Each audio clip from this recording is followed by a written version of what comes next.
La Caisse des Jardins du littoral gaspésien vous présente votre émission d'information Reflet d'ici. Bonne émission. Bienvenue dans votre Reflet d'ici. Cette semaine, votre émission des nouvelles locales et régionales est rendue possible grâce à la collaboration de nos différents journalistes, techniciens et bénévoles.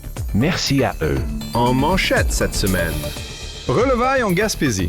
S'offrir le droit de souffler. Il y a une relation qui se crée avec les bébés. Fait que c'est sûr que quand on a fini notre bloc de 20 heures puis qu'on a créé ce lien-là avec ce bébé-là, il y a quelque chose de particulier qui se passe de dire bon, ben, OK, maintenant, c'est terminé. Fait que oui, c'est spécial. Urgence côtière, un plan de 10 ans pour sauver nos routes. Ça va permettre de produire une seule étude d'impact, mais qui va être à portée régionale. Finalement, de réaliser des interventions plus rapidement et tenir compte de la nature dynamique du milieu côtier et de l'imprévisibilité des événements climatiques. Logement locatif, la stratégie gaspésienne pour pallier l'absence de promoteurs privés.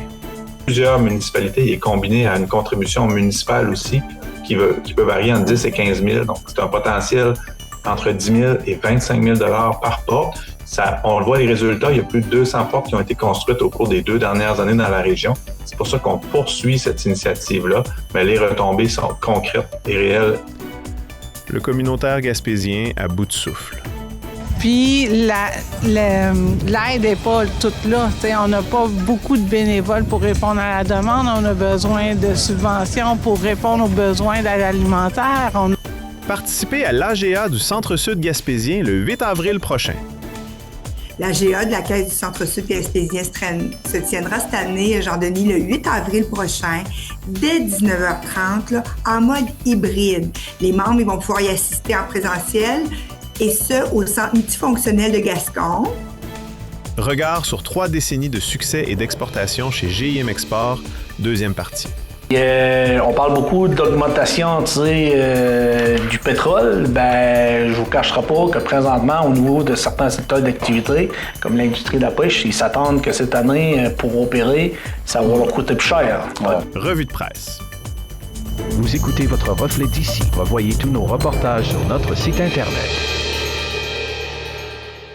La boutique Le Mercier de Chandler, l'endroit où magasiner un vêtement devient une expérience en soi. Venez nous voir en magasin et soyez accompagnés par des professionnels soucieux de vous offrir la qualité avec le style, l'originalité et ce pour toutes les occasions. Nous avons de tout pour le sportif, l'homme d'affaires et des occasions spéciales qui requièrent un service personnalisé pour faire de vos événements des moments inoubliables. 484 rue Hôtel de Ville Chandler, 418-689-2404 ou visitez notre page Facebook Le Mercier Chandler. Boutique Le Mercier, la référence en mode masculine en région.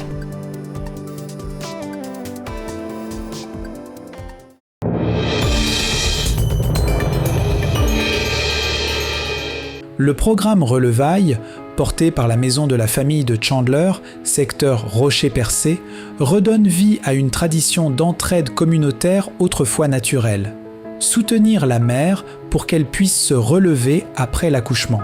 Dans une région qui accueille de nouveaux arrivants et où l'isolement peut peser, ce service offre bien plus que du gardiennage. C'est un accompagnement humain, logistique et émotionnel durant la première année de vie du bébé.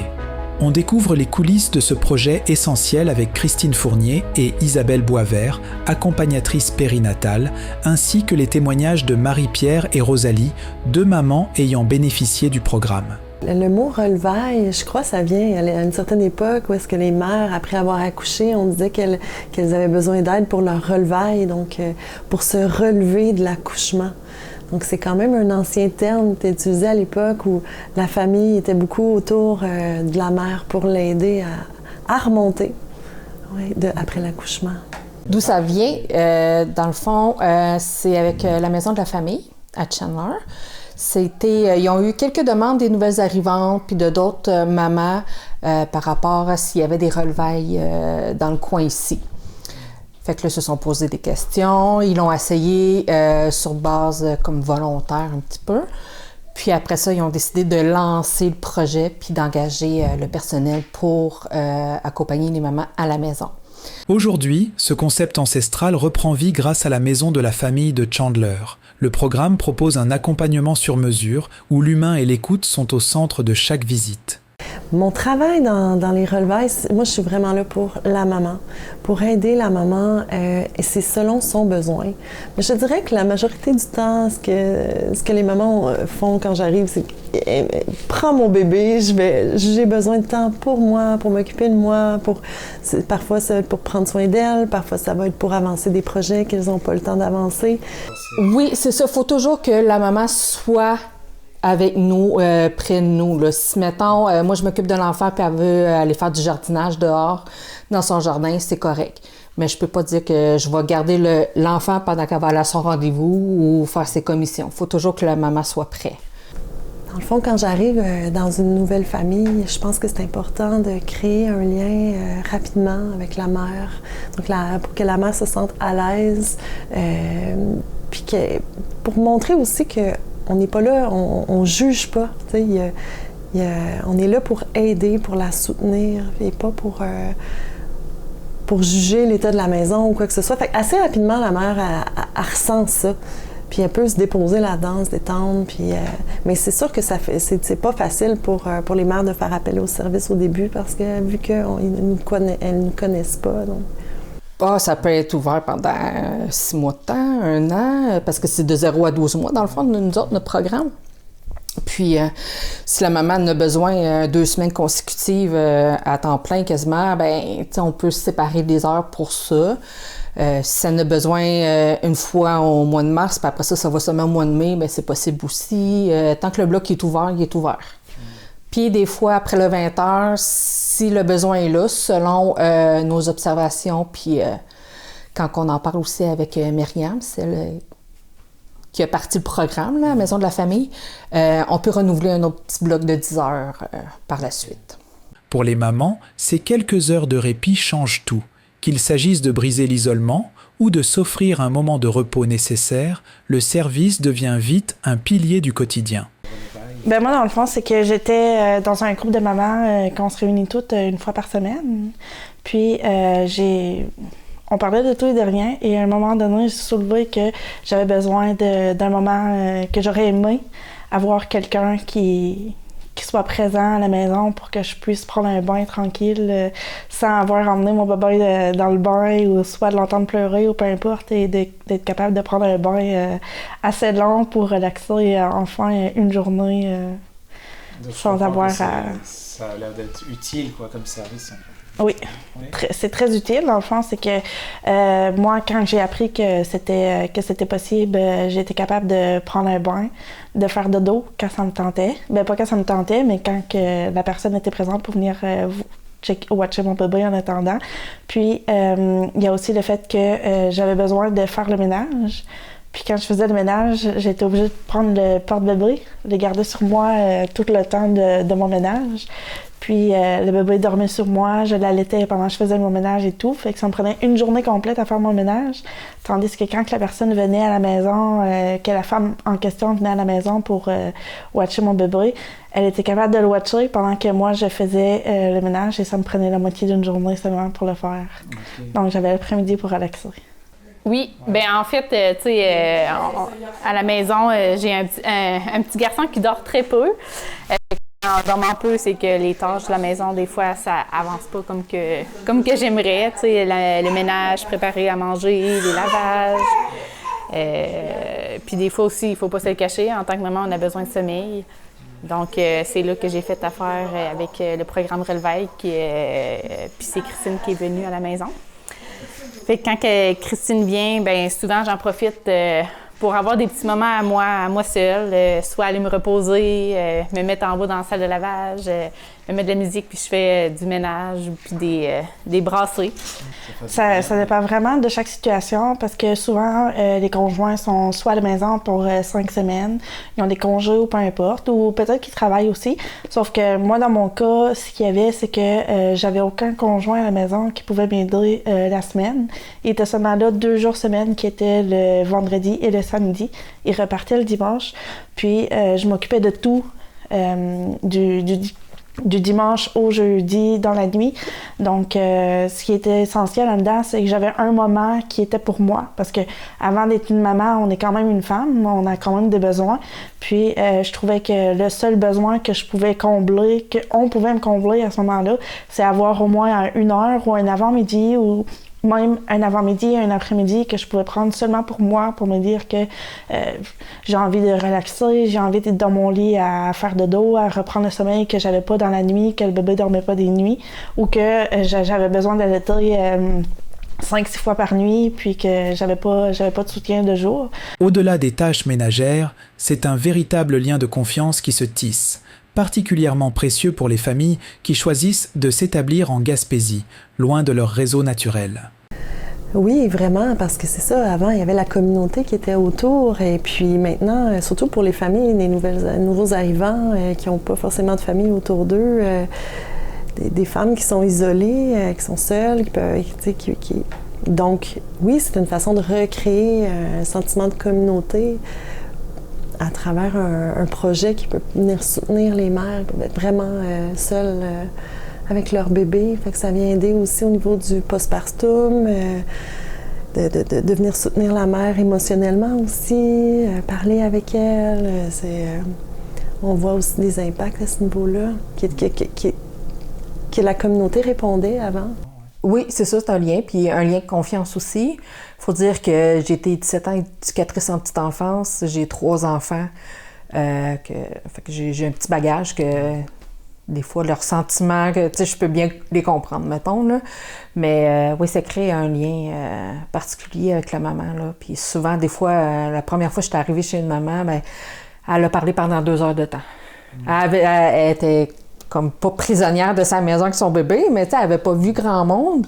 Fait que quand je suis arrivée, là, elle a parlé. Elle a dit « Oh mon Dieu, je m'excuse. » Je dis « Non, c'est correct. C'était ça que tu avais besoin. Je suis là. C'est correct. » Oui, il y a une relation qui se crée avec les bébés. Fait que c'est sûr que quand on a fini notre bloc de 20 heures, puis qu'on a créé ce lien-là avec ce bébé-là, il y a quelque chose de particulier qui se passe, de dire « Bon, ben OK, maintenant, c'est terminé. » Fait que oui, c'est spécial de... C'est très, très courte durée, mais très intense en même temps. Tu sais, par exemple, si je vais 2 heures chez une maman, ben, à la fois, bien évidemment, m'occuper du bébé si c'est son besoin, mais parfois aussi, je peux faire d'autres petites tâches à côté, préparer une soupe, préparer un pain aux bananes, passer un coup de balai, vraiment là pour que la mère puisse prendre le dessus de tout ce qu'elle a à faire. Mais il reste que m'occuper du bébé, c'est la priorité. Fait que ouais, c'est sûr qu'il y a un lien fort qui se crée. Oui, c'est sûr que, tu sais, on se le cachera pas. Au début, on est comme gênés un peu d'utiliser le programme parce que justement, juste comme vous avez mentionné, on connaît pas la personne. Mais ce qui est le fun, c'est qu'on apprend aussi à connaître la personne avec les ateliers de la maison de la famille. Fait que ça met un bon contexte, là. Puis ça... C'est rassurant, je trouve aussi, là, parce que on sait jamais, quand on ne connaît pas une personne, justement, tu as toujours un petit stress qui s'installe, mais ça s'est quand même bien passé. J'imagine qu'il y a comme tout un lien qui se crée. Bien, souvent, des fois, ça peut créer des amitiés aussi avec les mamans. Comme Marie-Pierre, ben, nous autres, on joue à balle, fait qu'on se voit l'été au terrain de balle. Puis j'ai d'autres mamans chez qui j'ai gardé contact. Puis avec les enfants, ben c'est sûr qu'on s'attache. Ces petites boules d'amour-là, on s'attache facilement à eux. Donc, c'est ça. Tu sais, autant émotionnel que tu as besoin de parler, que ce soit pour un accompagnement, pour aller à un rendez-vous. Puis que, tu sais, des fois, ça peut être juste tu vas aller te faire masser, mais tu es toute seule à la maison. Fait que là, tu te dis, ben là, je vais t'annuler mon rendez-vous, mais tu fais affaire avec ce programme-là. Puis la personne qui est dédiée à toi, ben elle va t'accompagner, elle va s'occuper du bébé pendant que toi, tu es à ton rendez-vous. Fait que tu as comme la conscience aussi tranquille, là, un petit stress de moins, si on peut dire. Puis comme Marie-Pierre, elle disait tantôt, souvent, des fois, les mamans sont comme gênées de faire appel au service. Ils ont peut-être peur du jugement ou, tu sais, vas-tu penser que je suis pas une bonne mère ou quoi que ce soit parce que je fais appel? Mais tu sais, on est tellement pas là. On est vraiment là pour accompagner la maman, l'écouter, la soutenir, l'aider. Oui, on peut s'occuper du bébé, mais Si elle a besoin d'aller faire un dodo en même temps que le bébé, ben, tu sais, je peux faire une petite brassée de lavage de linge, je peux faire une petite recette, je peux passer à la balayeuse, tu sais, des petites tâches ménagères là, que je peux l'aider comme ça aussi. Depuis le début, ça fait environ 2 ans que moi j'ai été engagée. On a environ une trentaine de familles avec Isabelle Boisvert, l'autre accompagnatrice, qui ont fait appel au projet. Donc ça va quand même bien, mais on aimerait ça encore que le monde fasse plus appel. Tu sais, comme là, prochainement, tu vois, avec la Maison de la famille, justement, on a réservé la cuisine collective. La cuisine collective, c'est une grande cuisine, dans le fond, qui nous permet, en tant que maman, avec nos bébés, de se faire à manger. Puis Christine va venir. Donc, durant ce temps-là, Christine va pouvoir s'occuper des bébés. Puis nous, ça va nous permettre justement de se consacrer à se préparer de la nourriture pour la semaine. Là. Fait que... Oui, c'est grand. Donc, moi, je m'occupe du secteur est de la MRC Rocher-Percé. C'est de Coin-du-Banc jusqu'à Pabot. Alors que Christine, elle est de Chandler à Port-Daniel. Puis du côté de Gaspé, il y a la Maison de la famille là-bas qui offre aussi le service de relevaille, donc jusqu'à Coin-du-Banc. Donc il y a tout le secteur de Barachois qui fait partie de notre MRC, mais il est couvert par la Maison de la famille de Gaspé. Avec une demande sans cesse croissante et des listes d'attente qui s'allongent, le programme Relevaille confirme son rôle essentiel. Pour ces familles de la MRC Rocher-Percé, l'aventure de la parentalité se vit désormais avec un peu plus de douceur et de solidarité. Bien, dans le fond, c'est très positif. Ça aide beaucoup les mamans. Ça leur donne un temps de repos. Souvent, juste aller prendre une douche, mais sans avoir la pression. Bien là, il faut que je me dépêche. Mon bébé va se réveiller. On sait qu'il y a quelqu'un pour s'en occuper. Fait que ça enlève beaucoup de poids sur les épaules des mamans. Ça brise aussi l'isolement. Donc, comme il y a des nouvelles arrivantes, ben, ils n'ont pas nécessairement de famille ou d'amis. Fait que souvent, j'ai eu des commentaires comme quoi une chance que j'étais là, puis ça les a aidés beaucoup à passer au travers.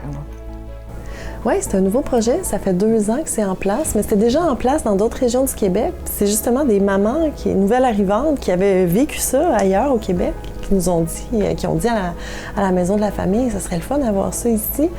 Fait que ça a commencé sur une base bénévole il y a 2 ans et demi. Puis c'est vraiment depuis 2 ans que Christine et moi, on est à l'emploi. On a accompagné une vingtaine de familles depuis ce temps-là. Fait que oui, c'est un nouveau projet. Moi, ma première année, j'avais peu de familles. C'était peu connu.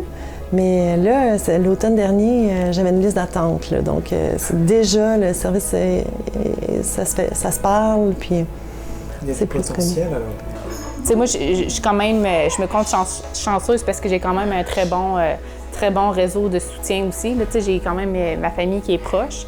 Mais je pense aux mamans qu'eux, on a beaucoup de... On est en région éloignée, ça, il faut le prendre en considération. En Gaspésie, essaie justement de recruter des travailleurs d'un peu partout.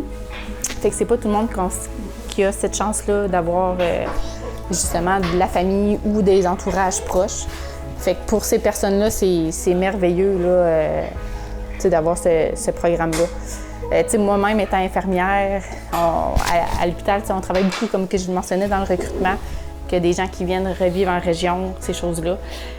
Puis, on ne se cachera pas, on attire aussi beaucoup les familles. Fait que, en attirant les familles, je pense que c'est un plus de garder aussi ce programme-là, parce que c'est un pensée-y bien, quand on a de l'aide. Ça fait toute la différence, honnêtement.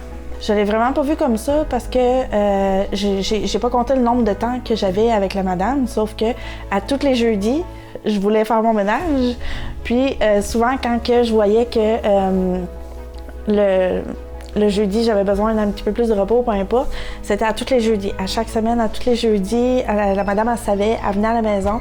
Le matin, elle arrivait. Je commençais mon ménage, j'avais commencé ou peu importe. Mais j'ai jamais vraiment calculé le nombre de temps qui est venu, mais je pense qu'elle est venue beaucoup plus que 20 heures. Je crois que oui. Il y a plusieurs portes d'entrée. Il y a l'infirmière en périnatalité qui va voir toutes les mamans périodiquement pour suivre la maman et le bébé. Donc, elle connaît le service, elle en parle à toutes les mamans qu'elle voit. Ça, c'est une porte d'entrée.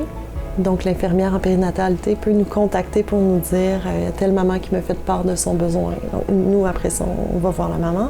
Sinon, il y a aussi, à travers la Maison de la famille, on peut appeler ou on peut écrire sur Messenger, Maison de la famille, ou directement à nous. Moi, c'est Isabelle Boisvert, accompagnatrice périnatale, Christine Fournier, accompagnatrice périnatale. On a chacune une page.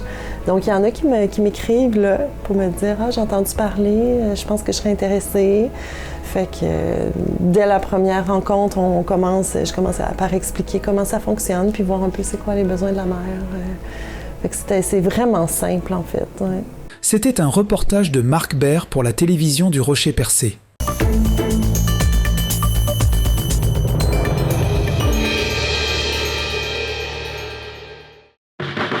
La clinique d'optométrie Lémérion est fière de vous présenter cette programmation. Le soin de votre vue passe sous les yeux de la clinique d'optométrie Lémérion.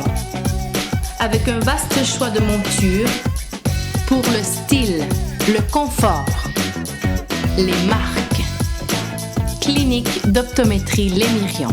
689-5553.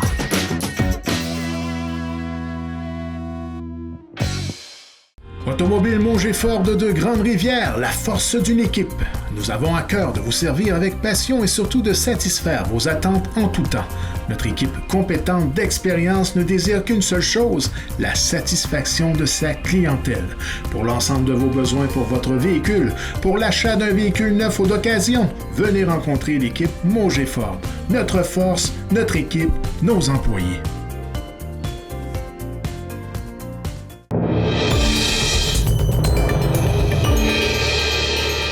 Face à une crise du logement persistante, la Gaspésie mise sur une stratégie d'intervention directe pour stimuler la construction. Comment un incitatif de 10 000 $ par unité locative peut-il débloquer des chantiers gelés depuis des années par des coûts de construction prohibitifs ? Entre le soutien des municipalités et la vision à long terme des préfets, la région tente de créer un choc de l'offre pour loger ses travailleurs et ses familles. On analyse l'efficacité de ce levier financier avec Mathieu Lapointe, président de la table des préfets de la Gaspésie, préfet de la MRC d'Avignon et maire de Carleton-sur-Mer. Dans le fond, je voulais parler de l'efficacité du levier financier parce que je sais que, si j'ai bien compris, je sais qu'il y a une offre de 10 000 $ qui est par nouvelle unité locative dans ce programme-là. Puis je sais qu'on est dans un contexte actuel où les coûts des matériaux ont quand même beaucoup explosé, les taux d'intérêt aussi s'ils demeurent élevés. Comment est-ce que cet incitatif a été comme calculé? Comment ça s'est passé justement cette approche? Je vous disais, ce montant-là, cet incitatif-là, il s'inscrit dans une réflexion globale où on a vraiment consulté le milieu, tous les acteurs qui travaillent, qui gravitent autour de la construction de logements locatifs. Et ce qu'ils nous ont dit, c'est que le défi en Gaspésie, c'est au niveau de la mise de fonds, puisque les coûts de construction sont plus élevés ici qu'ailleurs.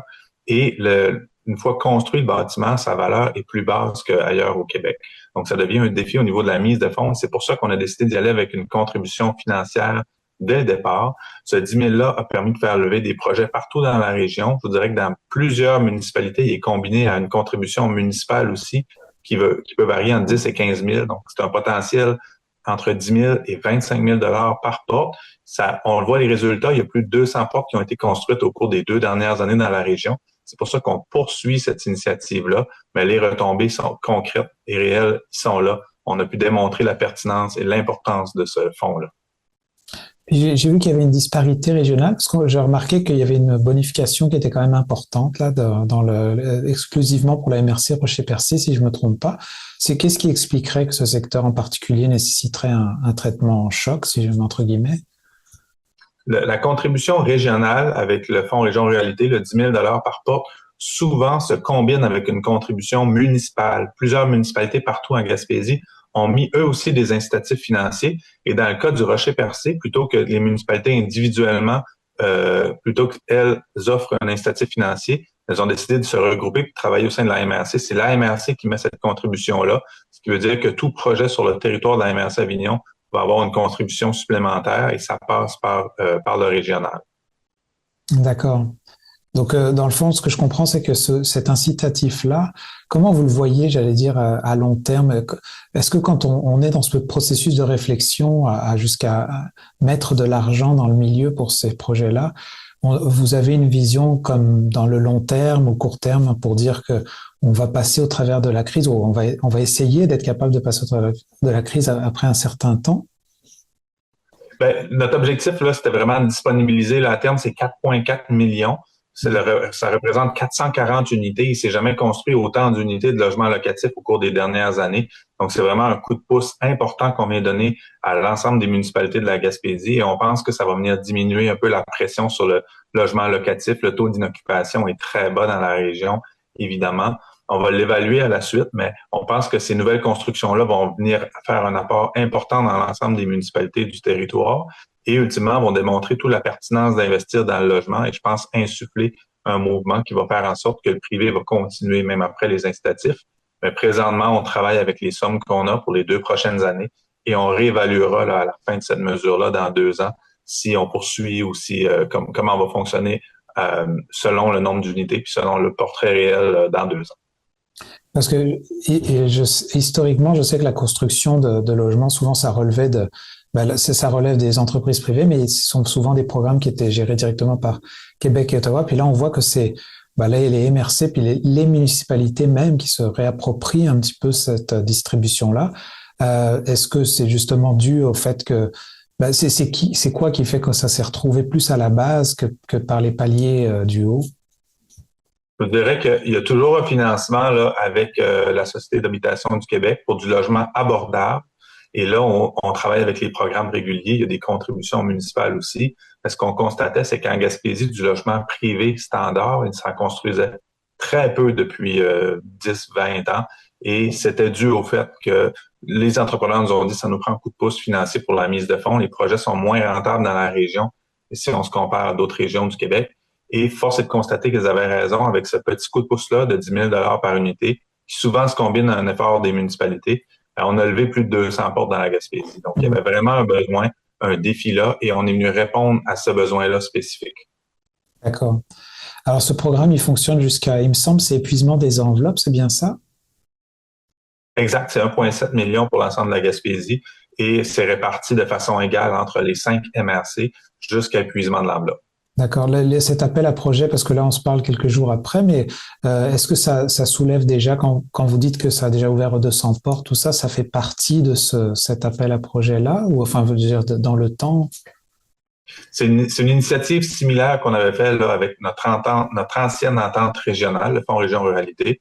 Maintenant, le fonds s'est renouvelé et on a travaillé sur un prolongement de notre programme et on vient d'ajouter donc 1,7 million. Et déjà concrètement, là, on a plusieurs demandes qui sont sur la table, qui sont en analyse présentement pour des chantiers qui vont démarrer au cours des prochaines semaines, au cours du printemps 2026. Donc, ça va très bien. Merci beaucoup, Mathieu Lapointe, pour votre temps. Plaisir.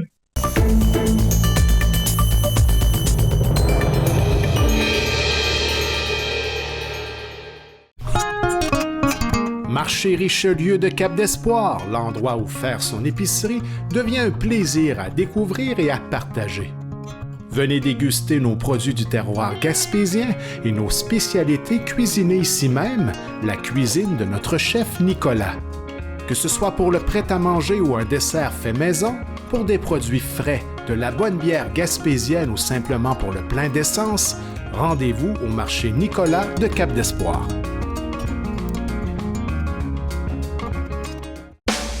Venez visiter la boutique Ariane Turbide et découvrez un univers de cadeaux à offrir à l'être cher. Notre grande gamme de choix de bijoux pour aller lui vous permettra à coup sûr de personnaliser chacun de vos cadeaux. Bijoux en or, en argent, montres et accessoires de toutes sortes et des cadeaux pour les jeunes et moins jeunes. Venez découvrir nos exclusivités en boutique. L'équipe de la boutique Ariane Turbide se fera un grand plaisir de vous servir et vous conseiller judicieusement.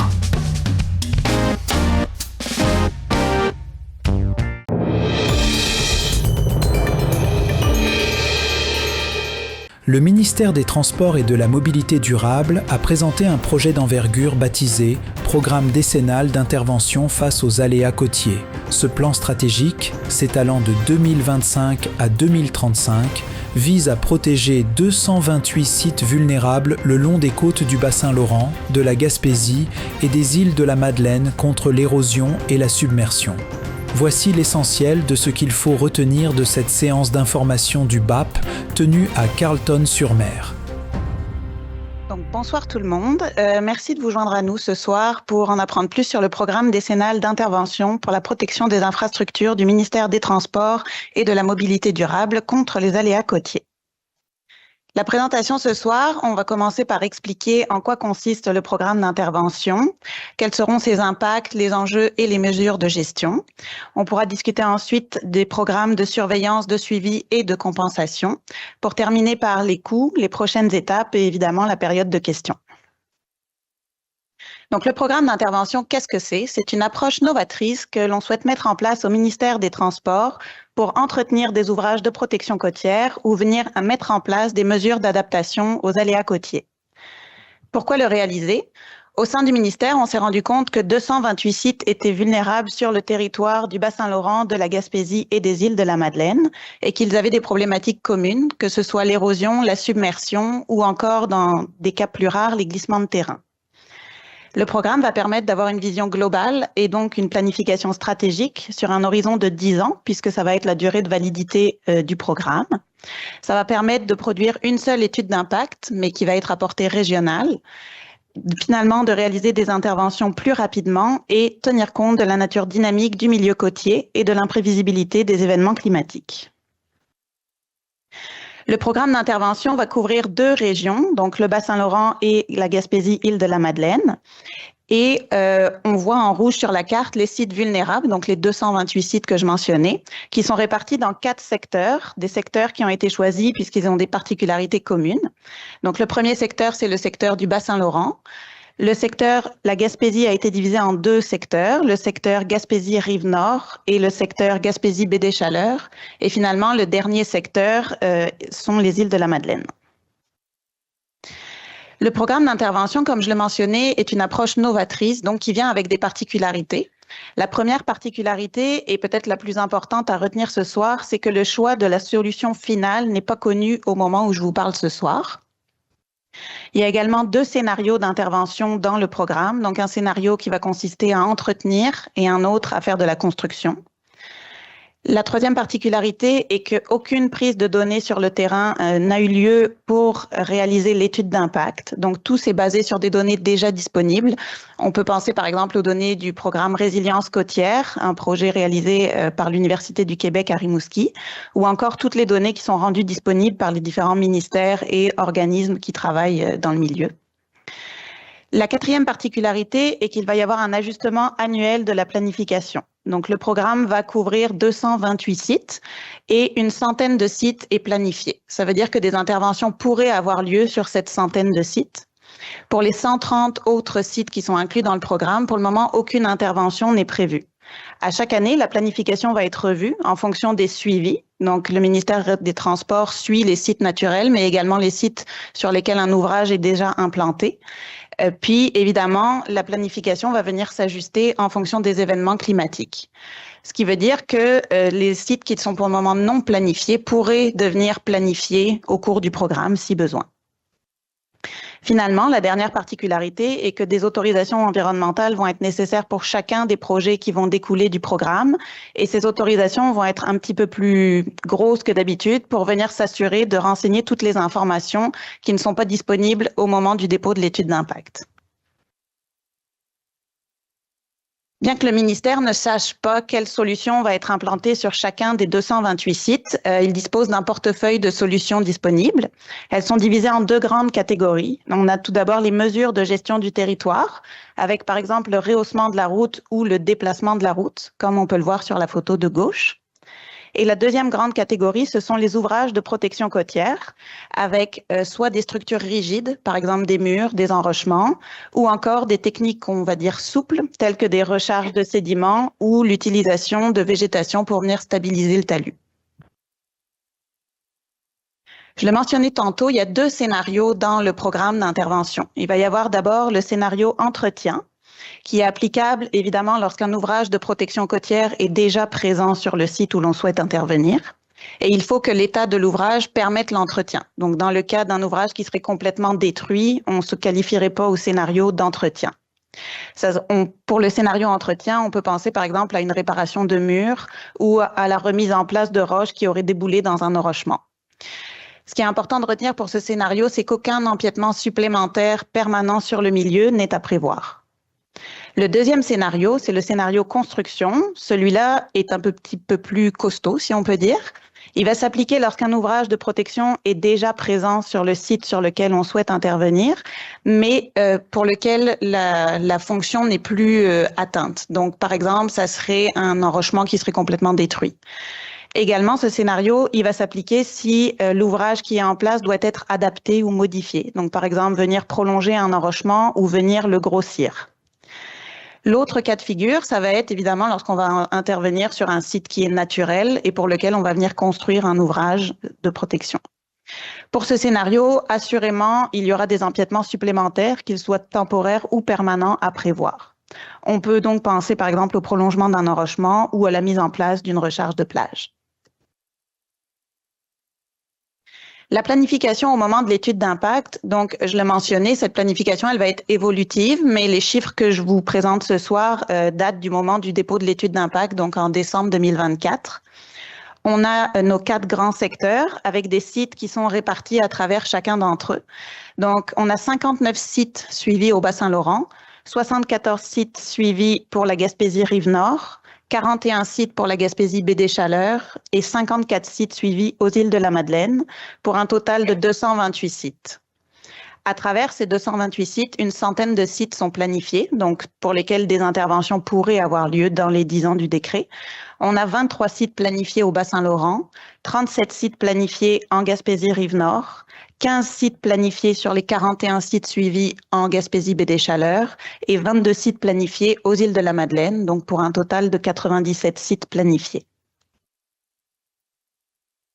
Puisque ce soir, on se trouve à Carleton, je vais vous présenter le secteur de la Gaspésie-Baie-des-Chaleurs qui s'étend de Percé à Listugouche.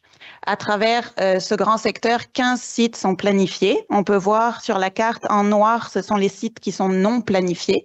Donc des sites pour lesquels, à moins qu'il y ait une tempête ou un événement majeur, le ministère des Transports n'irait pas intervenir dans le programme. Et à l'inverse, on voit en rouge sur la carte les sites planifiés qui sont répartis entre Carleton-sur-Mer et Percé. Puisque le programme d'intervention vient avec des particularités, le ministère des Transports a dû adapter son cheminement de projet. Donc, le cheminement de projet, qu'est-ce que c'est? C'est en quelque sorte notre recette à l'interne pour venir réaliser un projet, donc s'assurer de respecter toutes les étapes pour arriver à un projet complet. Ce cheminement, il a été adapté pour tenir compte des particularités, mais aussi pour s'assurer d'obtenir les informations qui sont non disponibles au moment du dépôt de l'étude d'impact et au moment où l'on se parle ce soir. Certaines activités dans ce cheminement de projet vont être également dépendantes de l'ampleur du projet. Donc, pour les projets qui auraient été d'une envergure suffisante et qui auraient normalement déclenché une étude d'impact, le ministère des Transports s'est engagé à venir consulter les citoyens de nouveau quand on en sera rendu à l'étape de réaliser le projet. Les activités vont également varier en fonction du scénario. Si on est dans un scénario d'entretien, je le mentionnais tantôt, ça va vraiment consister à des petites interventions pour revenir mettre l'ouvrage de protection dans son état initial. Donc, le cheminement va être simplifié. On n'aura pas besoin de passer par toutes les étapes de conception. Également, à travers le cheminement de projet, des nouveaux moyens ont été établis pour choisir l'intervention la plus adaptée à chacun des sites où l'on souhaite intervenir. Le premier moyen, c'est une fiche descriptive de site qui a été conçue par Englobe, la firme qui nous accompagne dans la réalisation de l'étude d'impact. Il y a une fiche descriptive par site. Elles sont toutes disponibles dans le rapport de l'étude d'impact. Donc, il y a 228 fiches qui ont été produites. Puis, sur ces fiches, on retrouve toutes les informations techniques qui vont nous être pertinentes pour commencer les projets. Fait qu'à chaque fois qu'on va amorcer un projet, on va aller rechercher cette fiche. On va avoir accès à, par exemple, quel est le type de côte, est-ce qu'il y aurait des espèces menacées, vulnérables ou susceptibles? Est-ce qu'on a un potentiel archéologique sur les sites? Toutes ces informations sont regroupées sur les fiches, fait que ça va nous permettre d'amorcer nos projets. Le deuxième moyen, qui a été mis en place, c'est un outil d'aide à la décision qui a été conçu cette fois par l'Université du Québec à Rimouski et qui, à travers une consultation de la littérature scientifique et des analyses comparatives, va nous permettre de venir choisir la solution la plus adaptée au site où on souhaite intervenir. Finalement, à la fin du cheminement de projet, le ministère des Transports va devoir déposer des demandes d'autorisation auprès du ministère de l'Environnement pour venir réaliser les travaux. Cette fois, les autorisations vont contenir un projet complet puisque le ministère sera retourné sur le terrain pour acquérir les données qui n'étaient pas disponibles au moment de l'étude d'impact. On va également connaître la solution à ce moment-là. Donc, on va pouvoir venir décrire des impacts résiduels en fonction de la solution choisie. Et finalement, si besoin, on va pouvoir choisir des mesures particulières d'atténuation pour venir limiter les impacts du projet. En ce qui concerne les impacts, les enjeux et les mesures de gestion, tout d'abord, l'évaluation des impacts s'est faite en fonction des 4 grands secteurs et selon les enjeux. Le ministère a déclaré des impacts potentiels. Normalement, dans une étude d'impact classique, on se rend à déclarer des impacts résiduels puisqu'on connaît le site où on souhaite intervenir, on connaît la solution, donc on est capable d'aller dans un détail plus fin. Au moment où on se parle ce soir, puisqu'on n'a pas de solution, on n'a pas été capable de se rendre à déclarer des impacts résiduels. Cette étape se fera quand on déposera les autorisations pour chacun des projets. Fait que dans l'étude d'impact, on s'en est tenu à des impacts potentiels. Également, on a proposé plus de 80 mesures de gestion et d'atténuation qui sont générales, fait qui pourraient s'appliquer dans plusieurs cas. Elles sont regroupées en 12 thèmes, donc ça couvre tous les aspects d'un projet. Ça peut être des mesures qui concernent l'environnement, ça va être des mesures qui concernent l'archéologie, qui vont concerner le paysage, les communications, c'est très varié. Puis c'est toutes des mesures qui sont issues de documents contractuels que nous utilisons déjà au ministère dans les projets qu'on réalise et qui ont fait leurs preuves. Finalement, puisque l'étude d'impact est assez particulière, le ministère a pris 25 engagements auprès du ministère de l'Environnement, qui couvrent également plusieurs aspects du projet. Donc, par exemple, des aspects sociaux, s'engager à revenir faire une consultation des citoyens si le projet aurait normalement nécessité une étude d'impact. Ça concerne des aspects plus environnementaux, s'engager à aller sur le terrain, prendre les données, puisqu'au moment de l'étude d'impact, cela n'a pas été fait. Maintenant, les enjeux. Il y a des enjeux qui ont été identifiés et qui sont communs au chacun des 4 grands secteurs. On a la protection de la biodiversité liée au milieu côtier, le maintien du lien entre les milieux habités et côtiers, et finalement la coordination entre les acteurs responsables du réseau routier. Donc, le premier enjeu qui s'applique partout, la protection de la biodiversité liée au milieu côtier. Les impacts potentiels qui ont été décrits dans l'étude d'impact seraient une modification de la qualité des habitats, et des empiètements permanents ou temporaires sur les milieux terrestres, humides ou hydriques. Pour ce faire, dans le bas de la diapo, je vais vous présenter des mesures de gestion ou d'atténuation que je mentionnais tantôt, les fameuses 80 mesures qu'on a déjà proposées et qui pourraient s'appliquer en fonction des projets. On pourrait penser à limiter au strict minimum la circulation de la machinerie dans l'eau, à restreindre le dérangement des espèces d'intérêt durant les périodes sensibles, donc par exemple pendant les périodes de reproduction, ou encore, évidemment, à compenser les empiètements qui seraient restants à la suite de l'application des différentes mesures. Le deuxième enjeu qui s'applique partout, pour le maintien du lien entre le milieu habité et côtier, les impacts potentiels seraient un dérangement de la quiétude et un changement dans le mode de vie des communautés, ou encore des empiètements permanents ou temporaires, mais cette fois sur des propriétés privées ou publiques. On peut penser à des mesures telles que tenir compte de l'intégration du projet dans le paysage ou encore à déplacer les sentiers récréatifs le temps des travaux ou tant qu'il y aura une circulation accrue de camions. Le troisième enjeu qui s'applique partout, la coordination entre les acteurs responsables du réseau routier. Les impacts potentiels seraient principalement la difficulté de coordination des activités entre les différentes entités sur le territoire. Et comme mesure de gestion ou d'atténuation, on propose une mise à jour de la planification et de la programmation du ministère des Transports. Également de partager annuellement la programmation avec les MRC et les municipalités, comme on le fait déjà actuellement dans les projets qu'on réalise. Ou encore de collaborer avec le bureau de projet en érosion et en submersion côtière dans l'Est du Québec afin de faciliter la concertation. On a ensuite des enjeux qui sont spécifiques à chacun des 4 grands secteurs. Puis, comme ce soir, on est en baie des Chaleurs, je vais vous présenter l'enjeu qui s'applique à votre secteur, qui est donc l'accès à l'eau pour la pratique d'activités nautiques. Donc, les impacts potentiels vont être principalement la perturbation des activités et des déplacements. Et comme mesure de gestion et d'atténuation, on pense informer lorsqu'applicable les utilisateurs du milieu au sujet des travaux à réaliser, donc avec les lieux et les dates, ou encore mettre en place lorsque possible des accès temporaires si des travaux nécessitent de bloquer l'accès au site. Finalement, on a 2 enjeux en lien avec les Premières Nations. Le premier, c'est le prélèvement des ressources à des fins alimentaires et domestiques, et le second, la conservation du patrimoine culturel et archéologique. Les impacts potentiels en lien avec ces deux enjeux vont être la restriction ou l'entrave à l'utilisation du territoire et une perturbation des lieux associés au patrimoine culturel et archéologique. Pour limiter ces impacts, on peut penser à éviter ou minimiser les dérangements touchant la pêche et l'aquaculture, ou encore prévoir la réalisation d'un avis de potentiel archéologique détaillé lorsque nécessaire. En ce qui concerne maintenant la surveillance, le suivi et la compensation. Donc, il va y avoir à l'échelle du programme un suivi annuel qui va être rendu disponible auprès du ministère de l'Environnement. Ce suivi va venir faire une liste de tous les projets qui ont été réalisés dans l'année avec également les empiètements qui auront découlé de ces projets.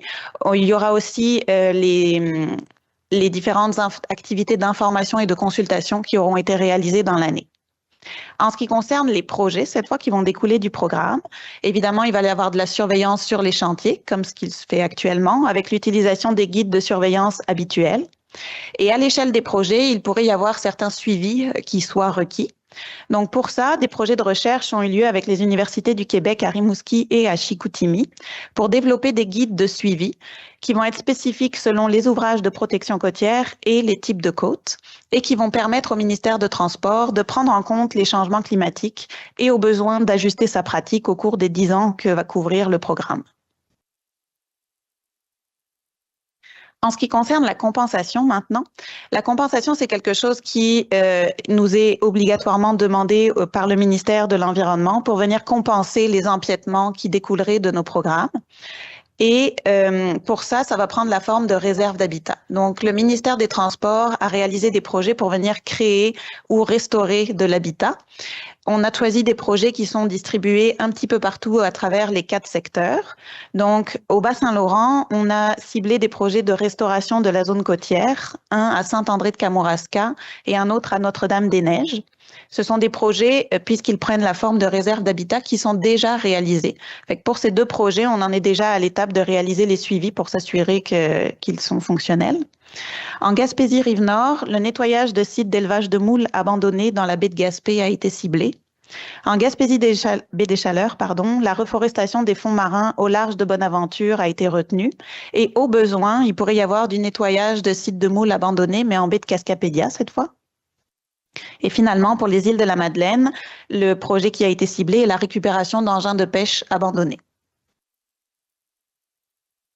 En ce qui concerne les coûts, pour l'étude d'impact à portée régionale, un montant maximum de 650 775 $ a été attribué à la firme Englobe, donc qui nous aide dans la réalisation de l'étude d'impact. Et la réalisation des différentes réserves d'habitat que je vous ai présentées va coûter environ 4 millions de $. En ce qui concerne le programme, aucune estimation n'est disponible en ce moment, puisque comme je le mentionnais, la planification va être évolutive, elle va être revue à chaque année en fonction des suivis et des tempêtes qui pourraient y avoir lieu. Également, le programme couvre 2 scénarios. Donc, si on est en entretien, en construction, on comprend que les coûts vont être très différents. Et finalement, si on tombe dans le scénario construction, le portefeuille de solutions disponibles étant très varié, pouvant aller de végétalisation à construire un mur ou un brise-lames, on comprend également que les coûts vont être très différents. Par contre, ce qu'on s'attend avec le programme et à la planification stratégique, c'est une saine gestion des fonds publics.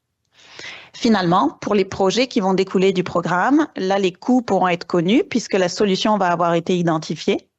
Et si vous êtes intéressé, le ministère des Transports publie à chaque année les investissements pour les 2 prochaines années qui s'en viennent sur son site Web. En ce qui concerne les prochaines étapes, l'analyse environnementale va se poursuivre par le ministère de l'Environnement, de la lutte contre les changements climatiques, de la faune et des parcs. À la suite de quoi, le ministère de l'Environnement va faire une recommandation au gouvernement et on vise l'obtention du décret gouvernemental pour le programme. Et finalement, à la suite de l'obtention de ce décret, au ministère des Transports, nous allons pouvoir commencer à déposer des autorisations pour chacun des projets que l'on souhaite réaliser, et ce, à partir de 2027.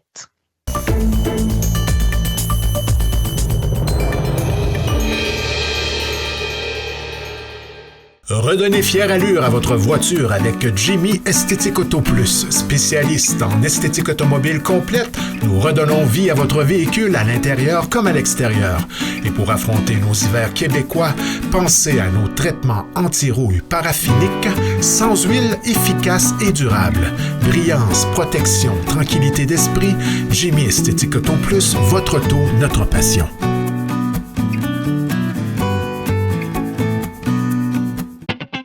Poissonnerie Le Lièvre et Le Moyant, là où la fraîcheur est synonyme de qualité. Pour un choix impressionnant de poissons et fruits de mer, rendez-vous chez Le Lièvre et Le Moyant de Sainte-Thérèse de Gaspé. Nos employés seront vos conseillers pour préparer des repas terre et mer qui resteront gravés dans la mémoire de vos invités. Pour le service, l'expérience et la fraîcheur garantie, venez nous voir à la poissonnerie Le Lièvre et Le Moyant, au 52 des Vigneaux à Sainte-Thérèse de Gaspé, 418-385-3310.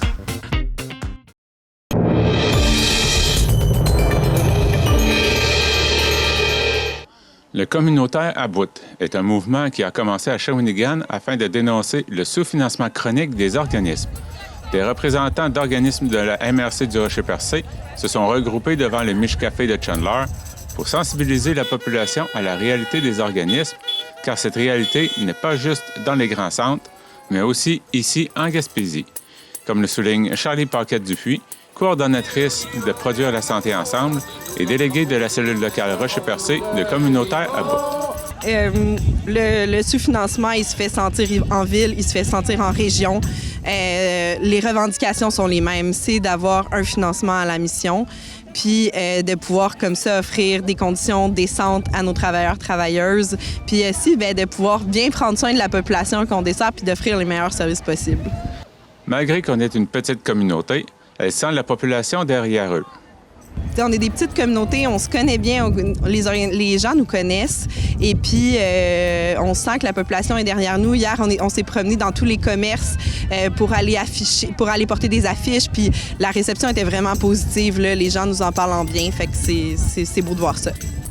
Si l'argent est essentiel, le combat d'aujourd'hui porte aussi sur le respect du rôle que jouent ces organismes. Pour le milieu communautaire, il est temps que l'État les traite comme de vrais alliés du réseau public. Bien, c'est sûr que le financement, c'est quand même ce qui nous permet d'accomplir nos missions, là, puis d'être sur le terrain, puis de faire tout ce qu'on fait bien.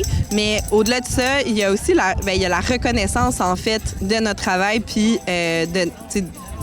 qu'on est un partenaire essentiel là, dans le filet social. Fait que clairement, le plus important, c'est un financement à la mission. Puis de cela va découler comme une reconnaissance, puis ça va nous permettre aussi d'offrir de meilleures conditions à nos travailleurs. Ils ne veulent plus seulement être entendus, ils veulent s'asseoir avec le gouvernement. C'est les revendications en fait du communautaire à bout, là, c'est-à-dire il exige une table de négociation avec le communautaire pour pouvoir négocier là, un meilleur financement à la mission, puis une reconnaissance aussi là, des organismes sur le terrain. Quel est l'impact réel du sous-financement sur les activités, les employés et les bénévoles de notre région? Charlie Paquette-Dupuis nous dresse un portrait global de la situation. Bien, ce qu'on remarque en fait sur le terrain, c'est que les besoins, ils se complexifient, ils sont de plus en plus importants, fait qu'on a besoin de pouvoir offrir vraiment des services diversifiés de qualité, puis ce que ça permet un financement à la mission, en fait, là, c'est de vraiment se concentrer sur ce qu'on fait, c'est-à-dire offrir les services et non nécessairement toujours être en campagne de financement et non plus de toujours être en train d'adapter nos services aux différents financements, mais on est les personnes sur le terrain qui connaissons les usagers et usagères, puis on est les plus à même là, de définir les services qui sont les plus appropriés pour eux. Bien, c'est certain que ce qui est beau dans le milieu communautaire, là, c'est vraiment la résilience, puis les gens, ils sont là parce qu'ils y croient. Fait que, clairement, c'est super beau à voir. Par contre, ce qui est plate, c'est que les convictions, ça paye pas le loyer. Hein? Fait que, à un moment donné, ça arrive on a déjà des collègues du communautaire qui nous ont quittés parce qu'ils n'arrivaient plus, ils se mettaient eux-mêmes dans des situations de précarité économique. Puis c'est ça l'enjeu, en fait, c'est que les gens qui sont là de mission et de cœur puissent rester dans le métier qu'ils ont choisi, puis puissent offrir des services de qualité aux personnes. Des représentants du Centre d'action bénévole Gascon-Percé et des Maisons des jeunes nous expliquent leur quotidien.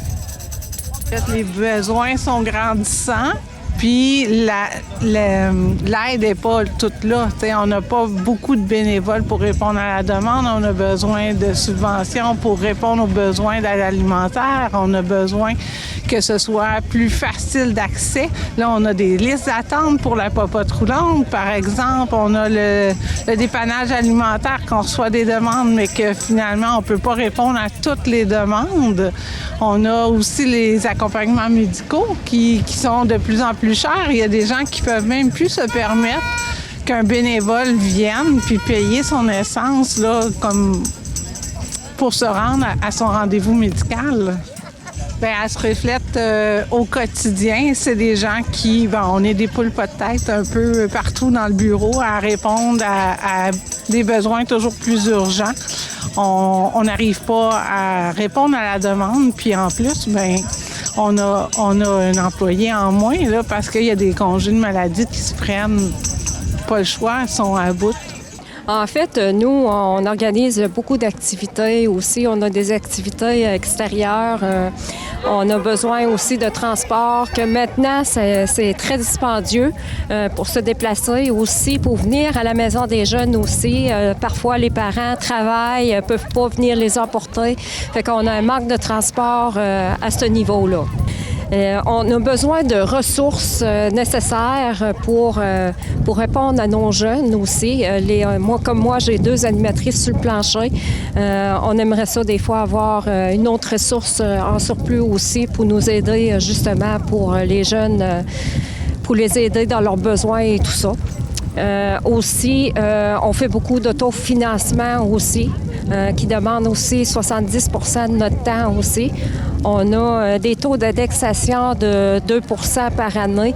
Fait qu'on demanderait un petit peu plus aussi pour avoir de meilleures conditions de travail pour nos équipes de travail, pour les récompenser parce qu'ils font un très bon travail. Avec peu qu'ils ont, ils font un très bon travail.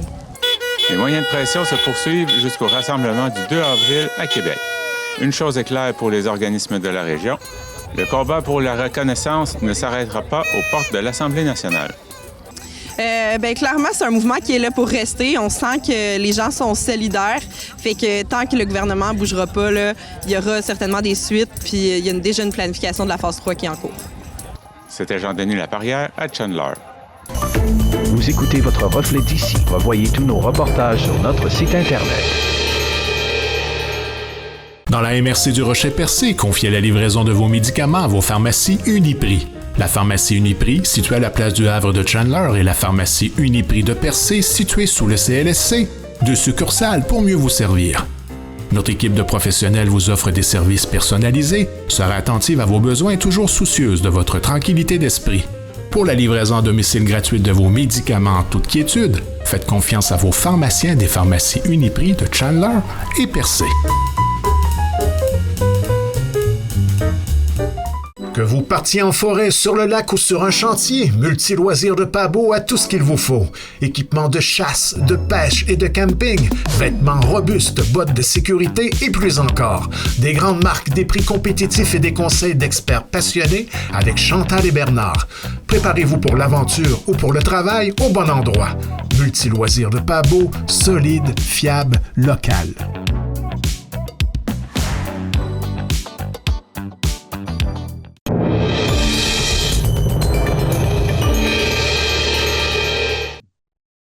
Alors Alors, la Caisse populaire Desjardins du Centre-Sud gaspésien va tenir son assemblée générale annuelle le 8 avril prochain. Pour nous en parler, nous avons sa directrice générale, Linda Ross. Bonjour. Bonjour, Jean-Denis. Donc, tout d'abord, pour les membres de la Caisse du Centre-Sud, peut-être leur rappeler c'est quoi une assemblée générale annuelle et pourquoi c'est un moment qui est important pour leur caisse. Ben, pourquoi que c'est un moment important, Jean-Denis, c'est que le modèle coopératif, c'est vraiment cette occasion-là pour les membres de venir prendre les résultats financiers de leur caisse, le bilan annuel de tout ce qu'on a fait avec les organismes du milieu, de voir la performance de la caisse, rencontrer les employés, les administrateurs, puis prendre des décisions aussi, prendre part aux décisions importantes de la caisse. C'est un exercice là, de démocratie coopérative de notre modèle. La Caisse Centre-Sud, elle couvre le territoire de Chandler jusqu'à Port-Daniel, je crois. New Carlisle, là. Ah oui, plus. Castebiac, New Carlisle, oui. OK. Donc, vous avez un bon territoire. Où va se tenir votre AGA cette année? La GA de la Caisse du Centre-Sud gaspésien se tiendra cette année, Jean-Denis, le 8 avril prochain, dès 19h30, là, en mode hybride. Les membres ils vont pouvoir y assister en présentiel, et ce, au Centre multifonctionnel de Gascon, ou encore en ligne, ce qui va permettre à plus de monde de personnes d'y participer. La formule hybride, c'est une partie en virtuel. Peut-être un rappel pourquoi vous avez choisi le mode virtuel depuis quelques années? Ben écoute, je crois qu'on évolue. Desjardins évolue au rythme de l'évolution des marchés et ce mode hybride-là permet aux personnes qui n'ont pas le temps de se déplacer ou qui veulent, dans le confort de leur maison, prendre connaissance des résultats financiers de la Caisse, ben ils vont pouvoir le faire. Ils vont pouvoir le faire aussi en venant nous rencontrer là au Centre multifonctionnel de Gascon, à Gascon, bien sûr, le 8 avril prochain. Et c'est pour ça que la formule hybride est beaucoup plus d'actualité maintenant pour être capable là, de pouvoir donner je dirais que c'est une option. Alors, une option d'être de façon virtuelle ou présentielle. Oui. Donc, à l'AGA, c'est sûr, le bilan financier va être présenté. Qu'est-ce qui va être présenté aussi lors de cette assemblée? Ben, les membres ils vont pouvoir entendre la direction générale, ils vont pouvoir entendre aussi le témoignage du président du conseil d'administration, ils vont pouvoir poser des questions, ils vont voter sur le projet de ristourne, du montant des excédents. Alors, c'est un moment vraiment d'échanger avec les membres du conseil d'administration, des gestionnaires, des employés aussi sur l'avenir de notre caisse. C'est vraiment une belle invitation le 8 avril prochain. C'est vraiment important pour les membres de participer, de prendre le temps de participer à l'Assemblée? Mais moi, je pense que, Jean-Denis, si on se pose la question des fois, c'est quoi la différence entre une banque puis une caisse? Ben, elle est là, la différence. Elle est là le 8 avril prochain. D'assister à son Assemblée générale annuelle, ça appartient aux membres. La caisse appartient aux membres. Alors, c'est le moment de venir voir les orientations de la Caisse, les résultats de la Caisse, voter sur le projet de ristourne, élire les administrateurs. Alors, je crois que c'est vraiment l'occasion de démontrer que vous êtes engagé au modèle coopératif. Tous les membres, sans exception, sont invités à l'Assemblée? Absolument, que ça fait longtemps, que ça fait moins longtemps. Les membres, autant particuliers qu'entreprises, sont les bienvenus à notre Assemblée générale annuelle du 8 avril prochain. Si les membres veulent plus d'informations, comment ils s'y prennent? Bien, les membres ils peuvent aller sur le site du microsite de la Caisse au www.caisse-centre-sud-gaspésien.com. L'inscription est là, mais il y a un lien directement pour la journée du 8 avril pour pouvoir se brancher directement. Et bien sûr, prenez en note, mettez dans votre agenda pour ceux qui veulent venir en présentiel, 8 avril prochain, dès 19h30, excusez-moi, au Centre multifonctionnel de Gascon. Un dernier mot pour les gens à venir participer? Jean-Denis, je m'adresse à vous, là, les membres entreprises et les membres particuliers. Je vous invite chaleureusement à venir nous voir le 8 avril prochain ou à vous brancher dès 19h30. Moi, j'ai l'impression de venir célébrer avec nous les bons résultats de 2025, voir la santé financière, comment se porte votre caisse aussi, puis voter sur des choses parce que vous savez que vous allez voter par l'entremise de votre accédé et sur le vote des administrateurs et également du projet de partage des excédents. Alors, c'est à votre tour d'utiliser votre vote, d'utiliser votre pouvoir de membre à la caisse. C'est ça la différence du modèle coopératif. Alors, on vous attend chaleureusement à venir rencontrer les employés, les administrateurs. Alors, le 8 avril prochain, c'est un rendez-vous dès 19h30 au centre communautaire et multifonctionnel de Gascon et également en virtuel si c'est ce que vous désirez. Bien, Linda Ross, directrice générale de la Caisse du Centre-Sud et de celle du littoral gaspésien. Merci beaucoup. Merci à toi, Jean-Denis, au plaisir. Vous écoutez votre reflet d'ici. Revoyez tous nos reportages sur notre site Internet. Berthelot Meubles vous invite à découvrir un aperçu des dernières tendances et des nouvelles collections en magasin. Meubles naturels tels que des tables construites dans une grande variété de bois exotiques qui vous offrent un aspect des plus chaleureux. Venez voir nos canapés inclinables électriques et tomber sous le charme de Bugatti pour le salon et de la gamme Fournirama en cuir italien. Choisissez vous-même la couleur et le tissu de votre prochain achat chez nous. Nos meubles de qualité sont non seulement beaux, mais ils sont merveilleusement confortables. N'oubliez pas l'option lit escamotable, la solution idéale pour aménagement de condos, chambres d'invités et bureaux. Profitez d'un service personnalisé et d'un plan de financement sur 36 mois sans intérêt avec la livraison gratuite sur tout le territoire. Berthelot Meubles de Cap d'Espoir, à votre service depuis plus de 37 ans. Les spécialistes en poulet frit en Gaspésie, votre restaurant Dixili de Grande-Rivière. Venez découvrir notre menu varié où le poulet de grain règne en maître. Dégustez notre fameuse pizza, gâtez-vous avec nos fruits de mer et découvrez les meilleures salades en ville. Depuis plus de 40 ans, au restaurant Dixili de Grande-Rivière, c'est toujours un plaisir de vous servir.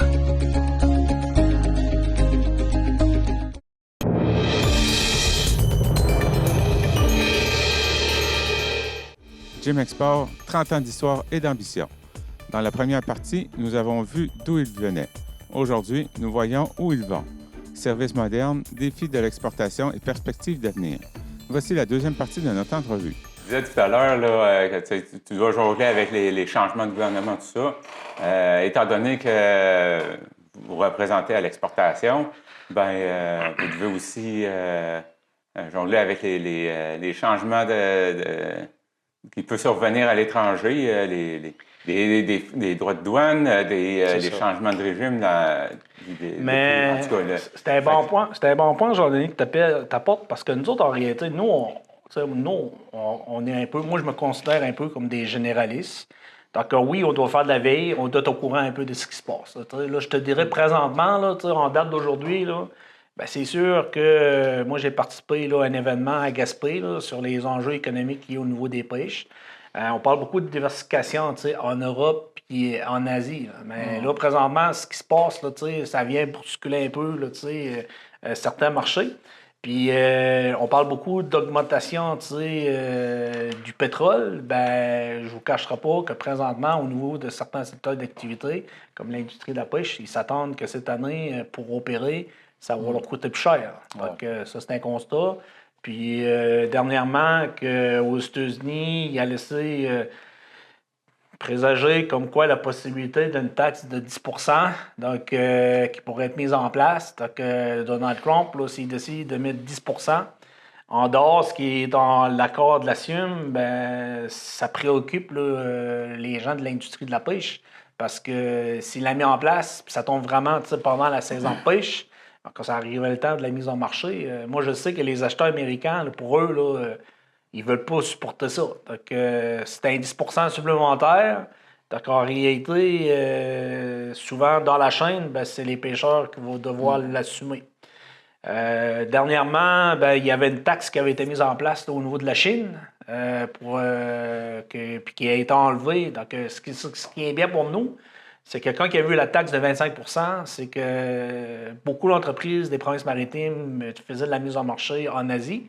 Puis là, avec ce 25 %-là, faisant en sorte que maintenant, ils ont vu orienter leur diversification, qui touchait souvent les marchés des entreprises du Québec. Donc, l'histoire de l'offre-la-demande. Donc, on était de moins en moins concurrentiels, mais les gens faisaient des efforts pour maintenir les marchés, garder les liens.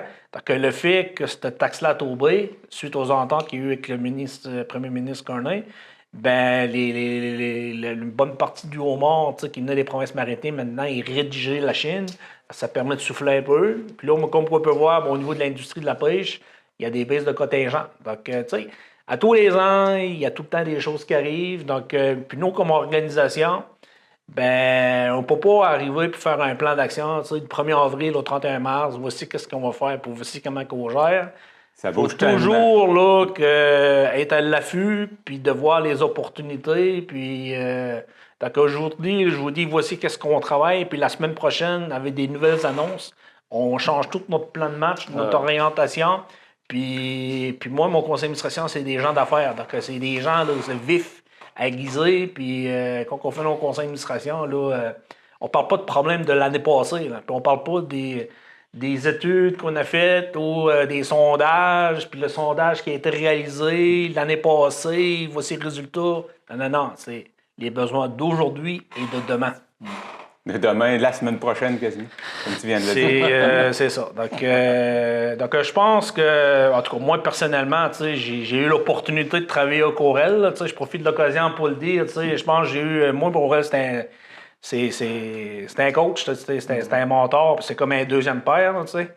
Puis aujourd'hui, ben, il est proche de l'organisation. Quand on fait nos assemblées générales annuelles, Aurel, là, je suis déjà depuis 2011, mais Aurel, il a encore sa job chez Jim Export. Quand c'est le temps de recueillir les produits, de préparer l'assemblée générale annuelle, c'est la personne de confiance au sein de l'organisation pour s'occuper de ça. Donc, il fait encore partie de l'organisation. Il est en semi-retraite. Oui, mais je vais souvent au bureau pour voir si tout est correct. Je vais souvent prendre un café avec le groupe. J'ai de la misère à me départir de ça. Là. Mais ce que j'ai oublié de mentionner tantôt aussi, si je me permets, il y a un employé qui s'est joint à l'équipe aussi, là, qui s'appelle Éric Saint-Laurent durant 3 ans. Il travaillait au Développement économique Canada, puis il avait pris un congé différé. Ça nous a aidé aussi à balancer nos budgets. Puis parce que j'ai énuméré tantôt les membres, là, les employés. Puis, il a travaillé 3 ans pour nous autres. Pour ça, il est retourné là, au Développement économique Canada. Puis, mais pour vous donner un exemple, comment les gens les travaillaient aussi, j'ai fait 80 missions commerciales dans 35 pays différents.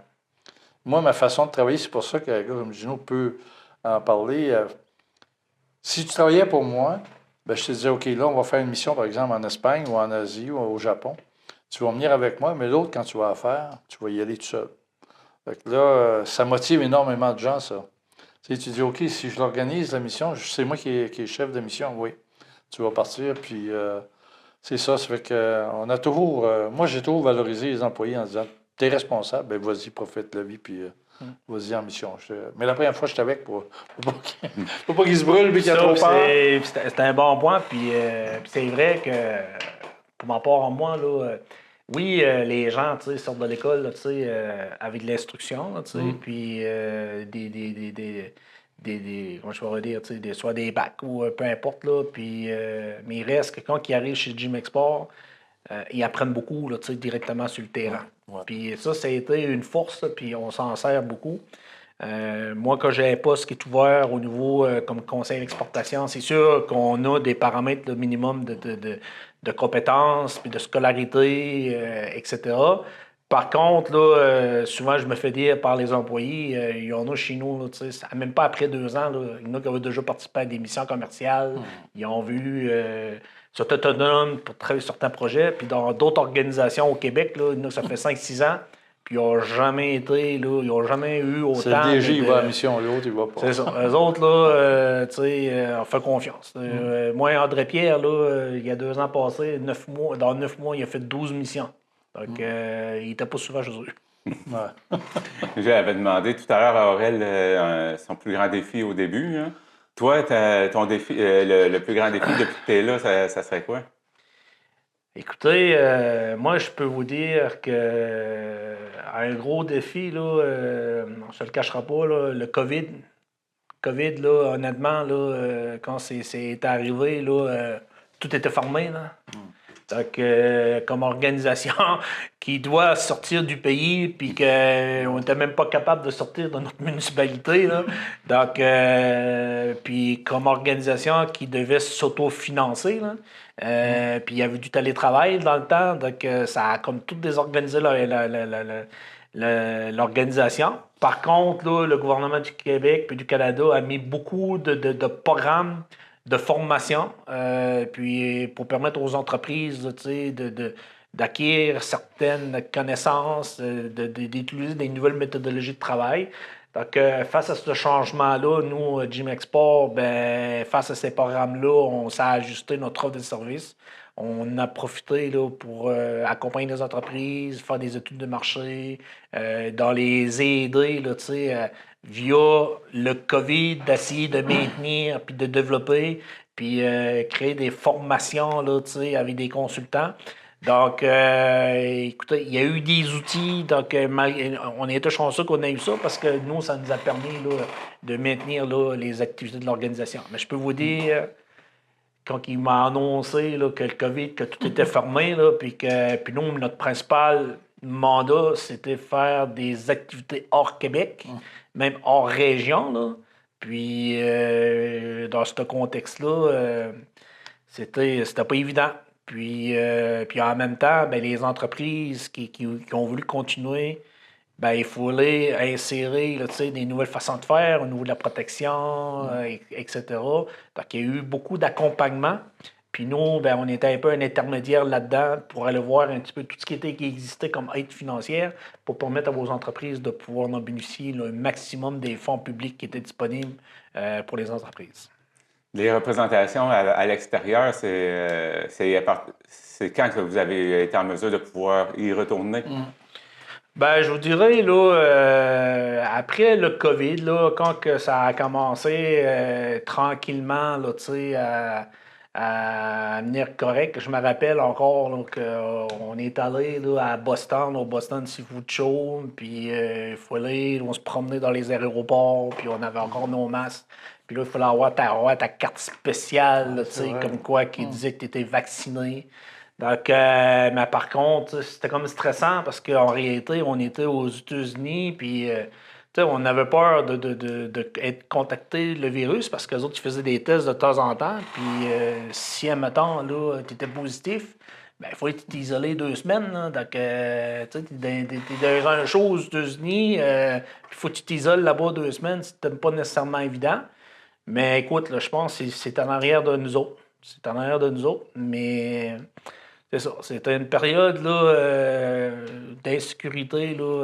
Puis, en tout cas, moi, ça a créé un certain stress là, parce que pas comme DG, ben, tu dois t'assurer d'apporter de l'eau au moulin parce que les employés, là, moi, je dis le temps, les employés chinois ne sont pas payés à 100%. Des fois, il y en a qui sont financés à 100%, fonctionnaires ou pas.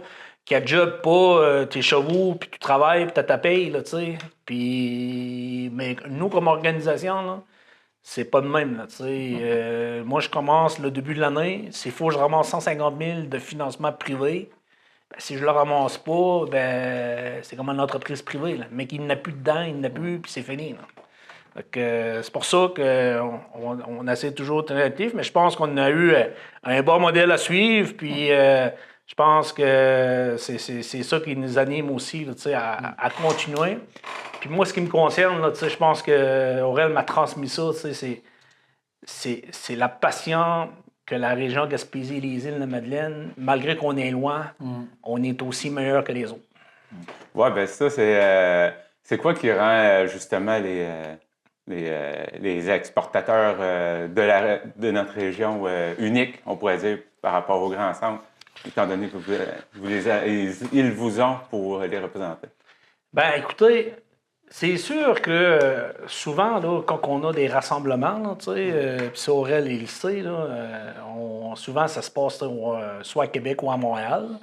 Puis nous, ben, veut pas, étant donné qu'on est dans les régions éloignées, on va dire les régions ressources, là, maintenant qu'on appelle, là, mais on doit se déplacer. Puis comme vous pouvez voir présentement, là, au niveau du transport aérien, il n'y a rien de garanti. Donc souvent, on doit utiliser l'auto. Donc pour monter à Montréal, faire une rencontre, là, mettons, de 2 jours, c'est une journée pour y aller, puis une journée pour s'en venir. Puis donc en réalité, on est débrouillard. On est débrouillard, parce que malgré qu'on est loin, on fait de la business. Je trouve que les entreprises, malgré tout ça, sont innovants. Sont toujours en mode solution. Puis nous, comme représentants, là, ben moi, je le vois parce que des fois, là, c'est ça qui me frustrait. On arrivait à m'attendre une rencontre à Québec. Le meeting commençait à 9h, puis tu avais du monde de Québec qui arrivait à 9h30 ou 10h parce qu'il dit que tu étais pris dans le trafic, puis que puis toi, tu avais parti de la veille, là, tu sais, mettons une journée d'avance. Ouais. Des fois le matin. Puis là, pour être à l'heure, puis qu'eux, directement sur place, que ça, là, ça, c'est frustrant. Puis je me le cacherai pas, là, il y a une année qu'on a fait un Futuralia au Québec, c'était au Québec, puis Aurel, on était sur le CA. Puis nous autres, on s'avait donné le défi d'être la plus grosse délégation d'entreprises du Québec. Puis je peux vous dire que effectivement, là, avec les ORPEX, tout le monde, toutes les régions du Québec, on était là avec Mme Normando. Puis c'était la Gaspésie, dans laquelle Jim Export là, pilotait, qui avait la plus grosse délégation. On avait profité à ce moment-là pour remettre une plaque à Aurel là, pour le travail effectué. C'est quoi qu'attend Jim Export pour les prochaines années? Présentement, Jim Export, là, on est dans notre nouvelle planification stratégique là, qu'on doit entamer. On a 3 volets, qui est l'exportation, la commercialisation. On est mandataire, comme j'ai expliqué, Espace Paiement Innovation Gaspésie. Écoutez, je vous dis juste qu'au niveau provincial, là, au mois d'octobre, il va y avoir un nouveau gouvernement en place. Donc, on ne sait pas nécessairement c'est quel parti qui va être là. On s'attend qu'il va y avoir des nouvelles orientations gouvernementales. On sait très bien qu'au Québec, présentement, au niveau des fonds, il y a moins de fonds disponibles qu'il y avait dans le temps. Même au niveau de nos organisations en plus régionales, maintenant, là, les fonds de ruralité, ça a changé. C'est des ententes sectorielles de développement qui est en place. Avant, on avait une problématique avec le développement économique du Québec. Exemple, là, partir du bureau pour pouvoir aller au centre d'achat de Chandler, parler directement à Roger Cyr. Maintenant, là, la directrice qui est responsable du secteur de développement économique, là, EMI, gère Chaudière-Appalaches, Gaspésie, Chaudière-Appalaches, Bas-Saint-Laurent, Gaspésie, Côte-Nord, les îles de la Madeleine, donc 22 MRC. Donc, on avait des sièges sociaux, donc on avait des programmes qui étaient en place. Donc, puis là, aujourd'hui, dans un contexte d'incertitude, ce qui se passe présentement aux États-Unis, donc il faut tout considérer ça. Donc, après que je vous ai dit ça, il faut rester positif parce que je considère que nos entreprises sont, comme je l'ai dit, sont débrouillards, sont innovantes. Quand tu es entrepreneur, il n'y a pas rien de facile. Puis malgré que le contexte change, là, moi, ce que je suis content, c'est que j'ai une belle équipe au sein de mon organisation. Donc, je suis chanceux parce que c'est des gens qui aiment relever des défis.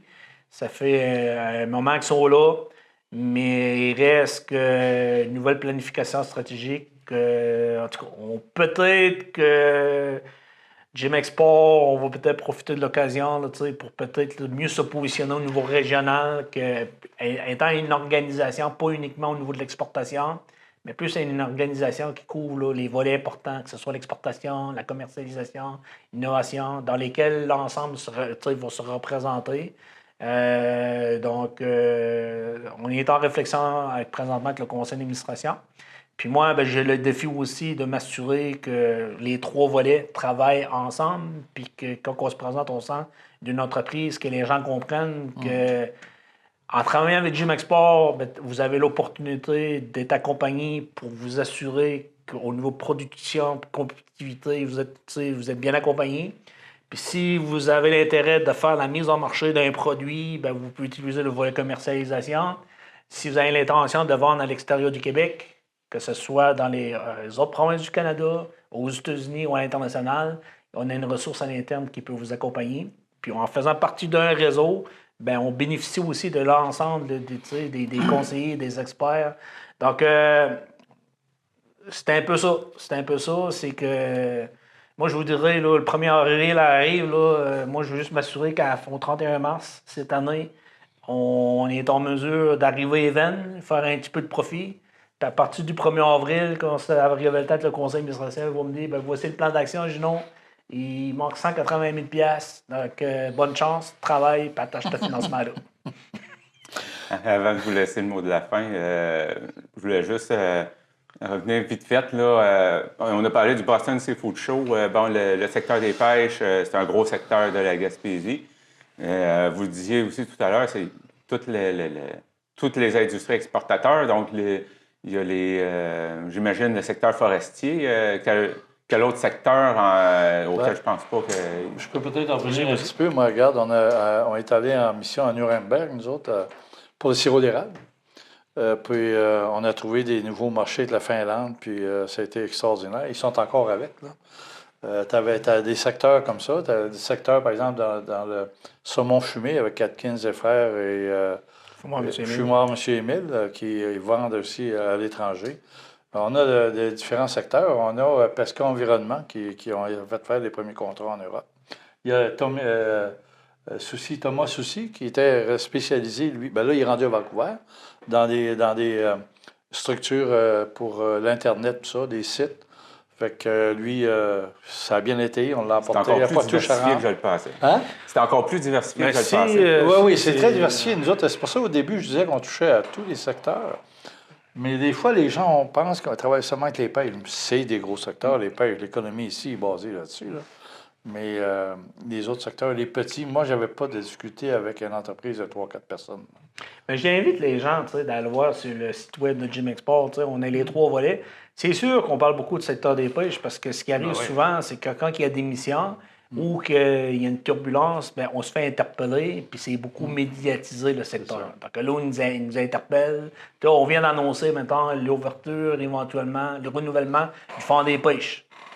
Renouvellement fonds des pêches, là, je m'attends de me faire interpeller, de voir un peu qu'est-ce qu'on en pense. C'est sûr qu'on est satisfait, mais on a hâte de voir un peu les orientations que ça va prendre.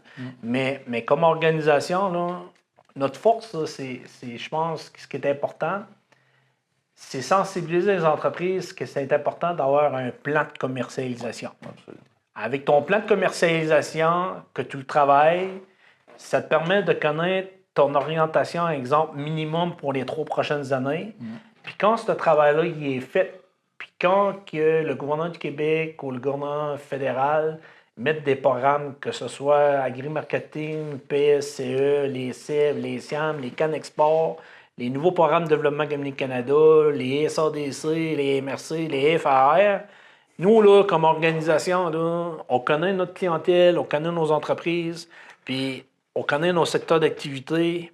Donc, à partir de là, quand on voit qu'il y a des belles opportunités pour nos entreprises, on s'en sert comme effet de levier pour faire du développement d'affaires, puis de s'assurer que nos entreprises, avec un plan de commercialisation, ça prend ça minimum, peu importe le programme que tu appliques, pour être en mesure de compléter au moins 80% de la demande. Puis après, tout dépendant du secteur d'activité, tu t'orientes. Là, présentement, aujourd'hui, là, c'est sûr qu'on est dans des soucis du secteur des pêches. On a déposé une demande pour participer à des foires commerciales en Europe et en Asie. Au niveau de la commercialisation, on travaille beaucoup pour le développement là, des produits, maintenant de la filière du phoque, du loup marin. Donc, on travaille là-dessus. On est en train d'organiser là, un gros événement, là, Rendez-vous Acadie Québec, qui va avoir lieu le 25-27 de mai au centre de congrès. Ça, c'est une activité provinciale qui est pour faire du développement entre le Québec, Nouveau-Brunswick, les provinces d'Atlantique. Puis ça s'alterne. Puis cette année, c'est au Québec. Normalement, c'était supposé avoir lieu une année au Nouveau-Brunswick, une année, mettons, au Québec. Cette année, c'était supposé être à Québec. Puis en fin de compte, il y a eu un genre, en tout cas, ça ne fonctionnait pas. Puis il y a eu un appel. Puis nous, Gym Export, on a déposé. Puis c'est nous qui avons gagné. Donc, nous, ce qui est fier de ce projet-là, c'est que les retombées vont se faire dans notre région. Ça va se faire dans la baie des Chaleurs, au centre de congrès, des événements B2B. On va mettre de l'avant les énergies vertes, les énergies, l'économie bleue, les énergies renouvelables, le côté culturel de la région. Donc, on s'attend d'avoir 250 participants. Donc, c'est un gros événement. Donc, j'en fais la promotion. Les gens d'affaires qui ont de l'intérêt, allez sur le site web, vous pouvez vous inscrire. Donc, écoutez, c'est ça qui est dans le collimateur présentement, mais c'est pour finir, là, il va y en avoir d'autres. Ça confirme ce que je disais au début, quand tu rentres sur Gym Export, il faut être capable de relever des défis. Il y en a à se relever. Oui, oui. Je pense qu'on a fait pas mal le tour. Quelque chose que vous aimeriez ajouter? Moi, écoute, je suis très content qu'après 30 ans, ça existe encore. Puis, la force de l'équipe actuelle, d'après moi, c'est là encore pour plusieurs années. Parce qu'il y a un organisme comme ça, c'est pas tous les organismes à but non lucratif, tu sais, qui survivent avec 70 % de subventions, il faut que tu t'autofinances. Mais ça veut dire que les entreprises et les partenaires financiers des gouvernements aussi sont très proches. Ça fait que je suis bien content, moi, du travail qui se fait actuellement. Puis comme je dis, je vais de temps en temps voir. Je fais ma marche à 1,5 km, ça fait que je vais y voir si tout va bien.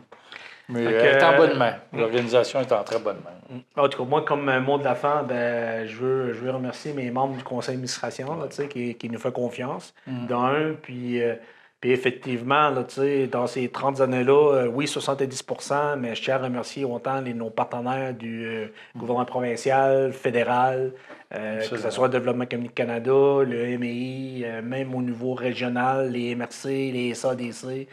Ils nous soutiennent un peu dans nos initiatives. Puis c'est en travaillant ensemble là, qu'on peut se positionner. Donc, moi, on a besoin de cette synergie-là au niveau de l'écosystème. Mais comme organisation, là, je vous dirais qu'on est neutre, impartial, on travaille avec toutes les entreprises du secteur d'activité, on a un gros réseautage. Je pense qu'on est une organisation qui est bien positionnée, puis diversifiée. Donc, j'invite les entreprises là, qui veulent faire du développement de marché, d'être bien accompagnées, les aider, de nous contacter. Puis si, admettons, des fois, ça peut arriver là, que comme organisation, on n'est pas nécessairement la meilleure, pour répondre à vos besoins, mais étant donné que vous êtes venus nous voir, via nos contacts de réseau, on peut vous aligner vers les bonnes ressources. Des fois, ça peut être un problème au niveau des ressources humaines, donc on va vous en relancer, mettons, vers Emploi Québec, qui, eux, des fois, ils ont des mesures sur place pour accompagner. Donc, comme organisation, là, on sert de notre réseau là, pour s'assurer autant que possible là, de répondre aux besoins. Ça peut arriver des fois qu'il y a des entreprises là, qui ressentent pas le besoin de Gym Export, puis c'est correct. Là. Nous autres, en réalité, on est là pour accompagner les nouveaux et potentiels exportateurs. Puis je voudrais finir là-dessus, c'est qu'au secteur agroalimentaire, ce que j'ai appris souvent, c'est que moi, ce que je suis fier souvent, il y a des entreprises qui font une première affaire chez nous. On travaille avec eux. Puis là, on les amène, par exemple, au CIAL à Montréal, au CIAL Toronto, première fois accompagnés pour qu'ils prennent confiance, qu'ils prennent conscience sur place, qu'ils font des comparaisons entre leurs produits. Les autres, ils affichent, j'ai un produit pareil, ils regardent les idées, puis tout. Puis souvent, 2 ans après, cette entreprise-là expose, accompagnée par Gym Export ou d'autres entreprises. Puis ensuite de ça, maintenant, les entreprises sont autonomes. Ils sont là par eux-mêmes. Ils font leur business. Donc, comme organisation, là, quand tu te dis, dans un espace d'1 an, 5 ans, il y a une entreprise qui a fermé, qui est venue, qui a frappé à ta porte pour savoir comment on pouvait l'aider là, à vendre à l'extérieur de la région. Puis 5 ans après, on la voit comme exposant dans des salons reconnus, puis qui développent. Puis, donc ça, c'est valorisant. C'est valorisant pour une organisation.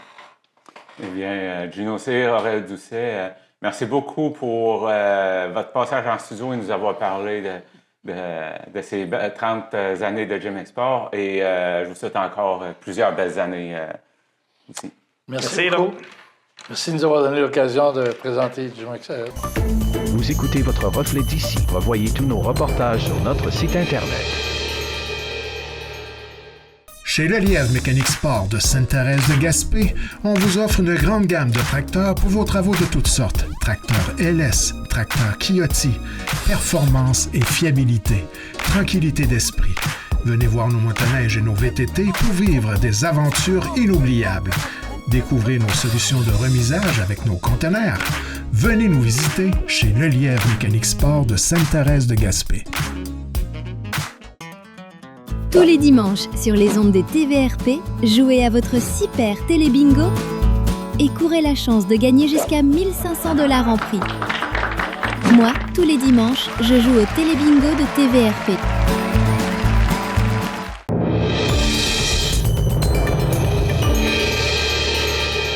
Selon Bleu FM Sainte-Anne-des-Monts, la table de concertation féministe Gaspésie-Île-de-la-Madeleine publie le rapport Parcours de résilience, une étude sur l'intégration des femmes immigrantes au marché du travail régional.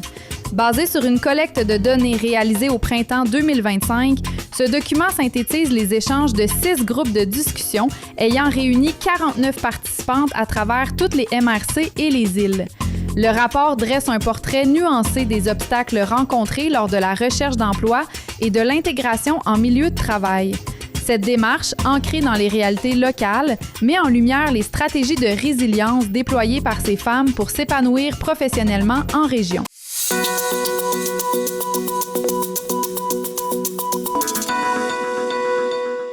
Selon Radio Gaspésie, le Cégep de la Gaspésie et des Îles intensifie ses efforts pour la maîtrise du français en appliquant une correction linguistique dans tous ses cours. Face aux lacunes accentuées par la pandémie, l'institution a instauré un cours de mise à niveau obligatoire pour les étudiants ayant obtenu moins de 70% au secondaire, soit environ 8% de la cohorte. Cette stratégie porte ses fruits avec un taux de réussite de plus de 90% au premier cours de littérature.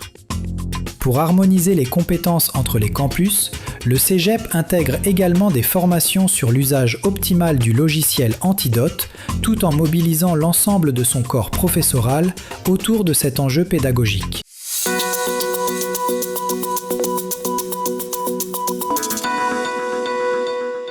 Selon Bleu FM Sainte-Anne-des-Monts, la porte-parole du Parti québécois, Marie-Carline Laflamme, dénonce l'impasse des négociations entre Québec et l'Association des ressources intermédiaires, dont l'entente est échue depuis 1 an.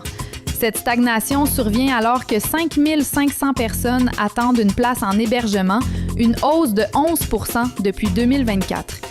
Dans l'Est du Québec, on compte 347 aînés en attente, dont 84 en Gaspésie et 7 aux îles. La députée s'inquiète des difficultés financières sérieuses des ressources actuelles, avertissant que l'absence d'un nouveau financement révisé fait planer des risques réels de réduction de services, voire de fermeture d'établissements.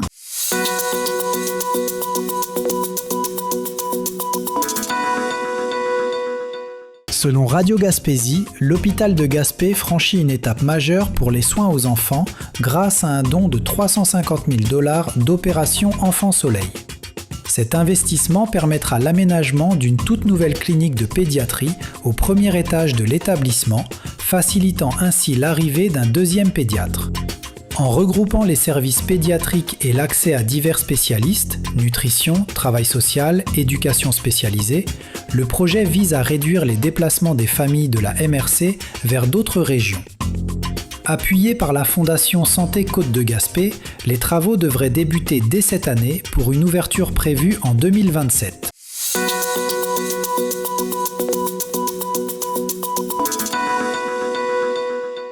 Selon Bleu FM Sainte-Anne-des-Monts, Nadia Mongeon, coordonnatrice du MAC Gaspésie-les-Îles, a pris part à la mobilisation Le communautaire à bout à Gaspé pour dénoncer le sous-financement chronique du secteur.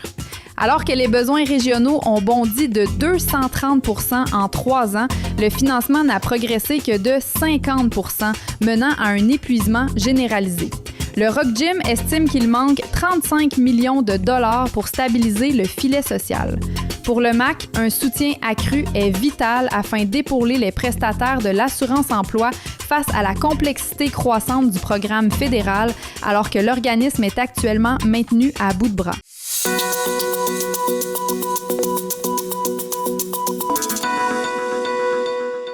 Selon Radio Gaspésie, le programme Fourchette Bleue d'Exploramer actualise sa liste pour 2026 en y réintégrant le pétoncle géant et le pétoncle d'Islande, dont les stocks sont en santé. L'aigle fin, souvent capturé comme prise accessoire, fait aussi son entrée. A l'inverse, 3 espèces sont retirées en raison de leur vulnérabilité: la grande raie, le grenadier du Grand Banc et la morue de roche. Sandra Gauthier, directrice d'Exploramer, a également instauré un nouveau cadre d'évaluation en 5 catégories et invite maintenant les marchés institutionnels et les consommateurs à oser des espèces envahissantes comme le crabe vert.